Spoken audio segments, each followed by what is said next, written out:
We just spent last week talking about how rightly understanding work and applying wisdom to work sets us free from finding our identity in our work.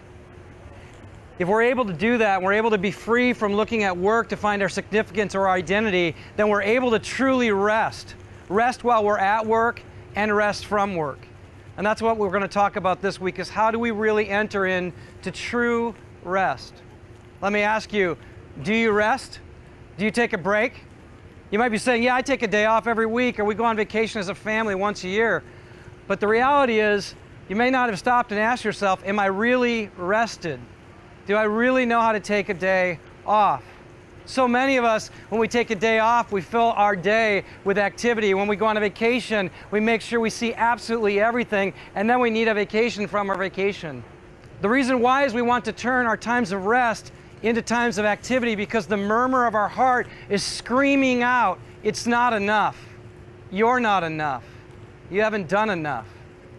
See, all of us are still working through being defined by what we do instead of what God says about us and what He's done for us. That's why God commands us to regularly rest. And He doesn't just call us to take a day off, He calls us to take a break from all the activity we've been putting our life into to try and define our life or to find identity in. He wants us to take a break from using work to cover up the murmur of our heart that says, I'm in need of somebody to say, I love you, I accept you, I'm for you, I'm not against you. He wants us to rest. Proverbs chapter 19 says, the fear of the Lord, which is, again, the beginning of wisdom. The fear of the Lord leads to life, and whoever has it, rest satisfied.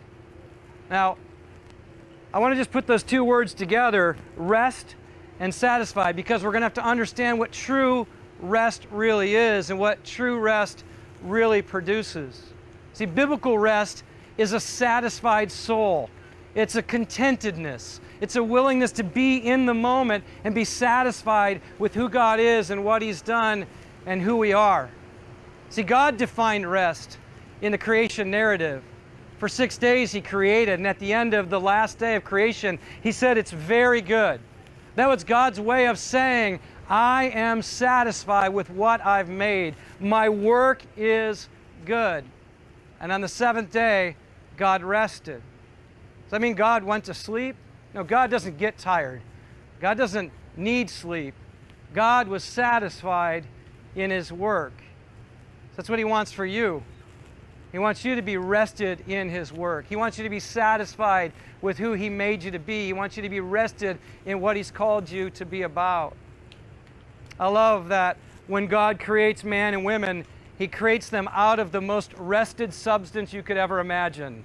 He creates man out of dirt. So He wants Adam to know your beginning, your origin was in the most rested substance there is, a substance that can do nothing.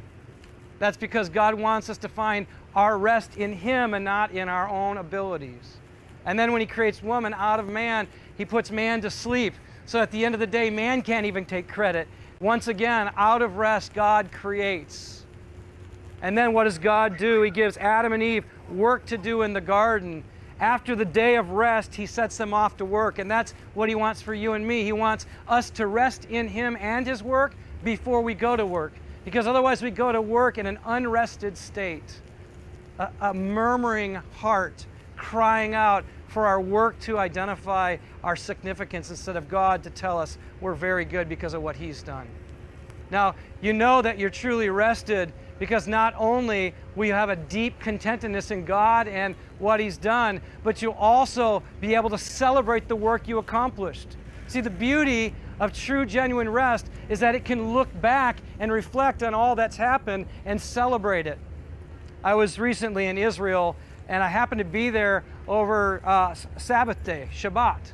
So sundown, Friday night, everything shuts down. There's no more work to be done. And they go and pray at the wall, and then later they show up at their homes and they celebrate the week of work they just participated in and give God thanks for all the fruitfulness that He brought about through their labor. Man, it was one of the best parties I've ever been a part of because nobody was worried about work. They were completely satisfied in the work they had done and in the God who gave them the ability to do that work. It was good for my soul because I realize that for me, even when I take a day off, I tend to fill it with more work at home. I tend to busy myself because I don't know how to just enjoy the fruit of the work I just did. See, God doesn't just want you to be contented in Him, but He also wants you to rest from your work and celebrate what He did through your life and what He's doing in your life. So we need to cease from normal activity. We need to celebrate the work He's done. But here's the beauty. Rest also is redemptive. Not only is it replenishing, here in Proverbs, we read that when we rest like this and we're satisfied, you'll not be visited with harm, which means rest is so good for you. But it's not just good for you, it's redemptive for you. Listen to what God commanded His people to do in observing the Sabbath in Deuteronomy 5. Verse 12, observe the Sabbath day to keep it holy, as the Lord your God commanded you. 6 days you shall labor and do all your work, but the seventh day is a Sabbath to the Lord your God. On it you shall not do any work, you or your son or your daughter or your male servant or your female servant or your ox or your donkey or any of your livestock or the sojourner who is within your gates, that your male servant and your female servant may rest as well as you. And then listen, this is a really important part. You shall remember that you were a slave in the land of Egypt, and the Lord your God brought you out from there with a mighty hand and an outstretched arm. Therefore the Lord your God commanded you to keep the Sabbath day. What is God saying? He's saying, you became a slave to Pharaoh and all the work he called you to do. And I rescued you from that slavery, and I'm calling you to rest in my ability to redeem you from the things that enslave you. One of the reasons why we need to take a regular time to take rest and be silent and celebrate and be replenished is because we need to remember that God wants to set us free from all the things that enslave us, including our work. See, a day of rest is a way of planting a pole in the ground and saying, I will not be enslaved to my work. I will not let that be the thing that trumps what God says about me. I will not let that be the slave master in my life. I'm going to serve God and not let work be my master. He'll be my master so I can master my work for His glory. You and I all need rest from our labors. We all need, ultimately, Jesus. See, the Sabbath isn't just a day. The Sabbath is a person. Jesus is the ultimate Sabbath rest for you and me, so we can rest from all our labors to try and please God in our own works with our own abilities, because we all fall short. But Jesus Himself came to do the work on your behalf to enable you to rest in His work. And I don't know if you've ever thought about this, but when Jesus went to the cross and died, the sun set and we entered into Sabbath, and Jesus went into the grave and death was put to rest, and sin was buried with Him, and He rose again on what day? You say, well, Sunday. That's why we celebrate resurrection on Sunday. It was the first day of the week. In other words, God is saying a new creation has begun, and that new creation begins with the work of Jesus on your behalf, so that you and I can rest not just one day, but every single day, knowing that the work He accomplished was sufficient for us to rest.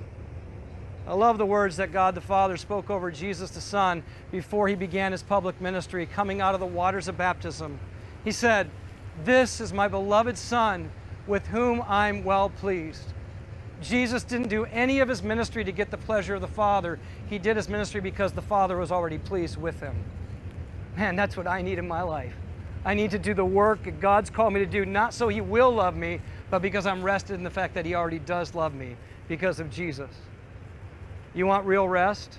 Come to Jesus, who is the true Sabbath for you, so that you can rest from your labors and find your hope in the one who did better work for you, rested in the grave, put all of your unrest and sin in the grave, rose again as a new creation reality for you and me, so that we could enter into His rest, not just one day in the future, but every day.